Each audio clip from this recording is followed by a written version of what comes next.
जय हिंद मेरे प्यारे दोस्तों। आज के इस वीडियो में मैं बताने जा रहा हूं कौन लोग ब्लड डोनेट कर सकते हैं और कौन लोग ब्लड डोनेट नहीं कर सकते हैं।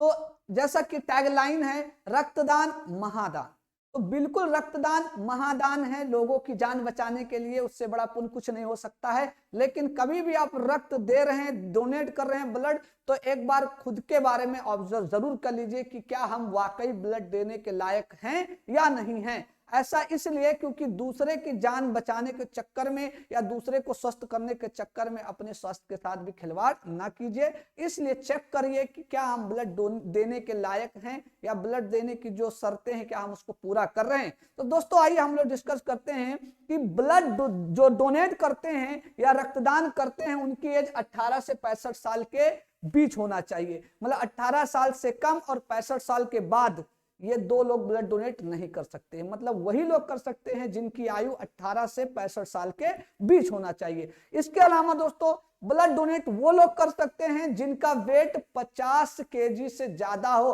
50 केजी से कम ना हो। 50 केजी से कम होने का मतलब वो अंडर वेट हैं। तो अंडर वेट होने पर ब्लड डोनेट करना एक दिक्कत का सामना करना पड़ सकता है। दोस्तों पल्स रेट या हम लोग कहते हैं नाड़ी दर। नाड़ी दर एक्चुअल में यहाँ पर हाथ में होती जो है रेडियल आर्टरी। इस रेडियल आर्टरी से पता चलता है कि हार्ट का फंक्शनिंग क्या है, हार्ट कैसे काम करता है।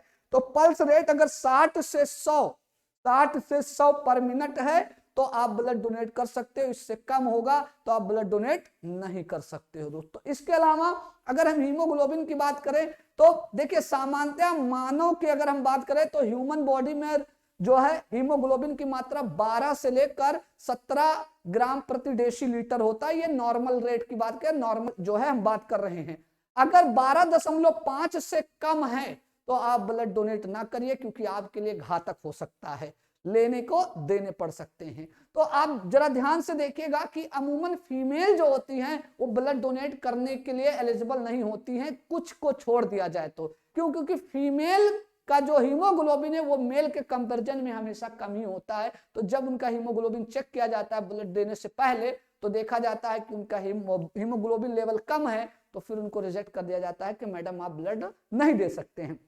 इसके अलावा अगर हम बीपी की बात करें तो बीपी की अगर हम बात करें बेटा, सिस्टोलिक और डायस्टोलिक दो प्रेशर होते हैं। ब्लड प्रेशर दो होते हैं, एक सिस्टोलिक होता है दूसरा डायस्टोलिक। तो सिस्टोलिक होना चाहिए 100 से 140 के बीच में, जबकि डायस्टोलिक होना चाहिए 60 से 90 mmHg। तो याद रखिएगा सिस्टोलिक और डायस्टोलिक जो ब्लड प्रेशर है वो 100 से 140 बटा 60 से 90 mmHg होना चाहिए। अगर इससे कम है तो भी दिक्कत और इससे ज्यादा है तो भी आप ब्लड डोनेट ना करिए, आपके लिए खतरनाक साबित हो सकता है दोस्तों।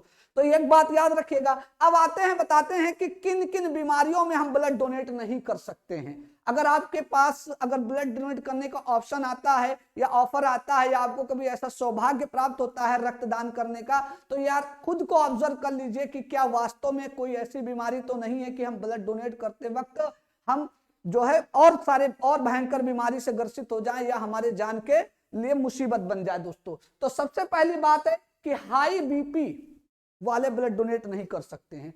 अगर कैंसर को किसी को है तो वो भी ब्लड डोनेट नहीं कर सकते। डायबिटीज हार्ट रिलेटेड डिजीज है तो भी नहीं कर सकते हैं। अस्थमा है तो भी नहीं कर सकते। अस्थमा मतलब दमा होता है। चलिए लीवर डिजीज है, अगर मान लीजिए लीवर से संबंधित कोई डिजीज है तो वो भी ब्लड डोनेट नहीं कर सकते हैं। किडनी से रिलेटेड कोई डिजीज है तो बिल्कुल ना करें ब्लड डोनेट क्योंकि बहुत खतरनाक होता है। अगर किडनी से संबंधित कोई पेशेंट है अगर वो ब्लड डोनेट कर दिया है दोस्तों। अगर डायबिटिक पेशेंट है या उसको डायबिटीज है तो भी ब्लड डोनेट ना करे। टीबी की बीमारी है तो भी ना करे। थायराइड कोई प्रॉब्लम है, चाहे थायराइड बढ़ना चाहे थायराइड घटना, मतलब हाइपरथायराइडिज्म या हाइपोथायराइडिज्म, दोनों कंडीशन में ब्लड डोनेट ना करिए। इसके अलावा अगर हम बात करें जॉन्डिस पीलिया के स्थिति में ब्लड डोनेट ना करें क्योंकि आपके अंदर वायरल इंफेक्शन है तो दिक्कत हो सकती है दोस्तों। इसके अलावा मलेरिया के कंडीशन में बिल्कुल ब्लड डोनेट ना करें क्योंकि मलेरिया की स्थिति में होता है आरबीसी का नंबर बहुत कम हो जाता है, जिससे समस्या आप खुद झेल रहे हैं, दूसरे को क्या दे पाएंगे। ठीक है। और हेपेटाइटिस के कंडीशन, किसी भी टाइप का हेपेटाइटिस हो, चाहे एबीसी हो, कुछ भी हो, ठीक है दोस्तों, तो बिल्कुल ब्लड डोनेट नहीं करना चाहिए हेपेटाइटिस की कंडीशन में। एड्स अगर है तो भी हेपेटाइटिस के जैसा ही एड्स है, एड्स की कंडीशन में ब्लड डोनेट ना करिए क्योंकि अपनी बीमारी किसी दूसरे को दे देंगे, ये बात समझ में आ रही है दोस्तों। और कौन लोग नहीं कर सकते हैं ब्लड डोनेट, मैं आपको बता दूं, और वो लोग नहीं कर सकते हैं जिनका अभी सीवियर बीमारी से गुजर रहे हों। दूसरा, जिनका कोई सिजेरियन हुआ, जिसका मतलब कोई सीवियर सर्जरी हुआ, वो भी ब्लड डोनेट नहीं कर सकते, कोई बड़ी सर्जरी हुआ। इसके अलावा किसी ने अगर टैटू बनवाया है तो जब टैटू बनवाया उसके 1 साल तक वो ब्लड डोनेट नहीं कर सकता है। हर 3 महीने पर ब्लड डोनेट करना चाहिए, मतलब 3 महीने से एक ब्लड डोनेट करने और दूसरे ब्लड डोनेट करने के बीच का जो समय अंतराल होना चाहिए वो 3 महीना होना चाहिए, मतलब 3 महीने के गैप पर ही करना चाहिए, इससे कम गैप पर ब्लड डोनेट नहीं करना चाहिए। इसके अलावा वो लोग भी ब्लड डोनेट ना करें जो कई लोगों के साथ शारीरिक संबंध बनाते हैं, मतलब कई लोगों के साथ जो है इंटरकोर्स करते हैं, वो भी ब्लड डोनेट ना करें। इसके अलावा अगर हम बात करें, वो लोग भी ब्लड डोनेट ना करें जो बहुत सारे वायरल इन्फेक्शन से ग्रसित रहते हैं दोस्तों। तो ऐसे लोग ब्लड डोनेट बिल्कुल ना करें, इससे उनके खुद के स्वास्थ्य के लिए दिक्कत हो सकती है और हो सकता है जिसको ब्लड दे उनको भी दिक्कत हो सकती है। तो दोस्तों बिल्कुल रक्तदान करिए, लेकिन ध्यान दीजिएगा क्योंकि रक्तदान महादान है। जय हिंद।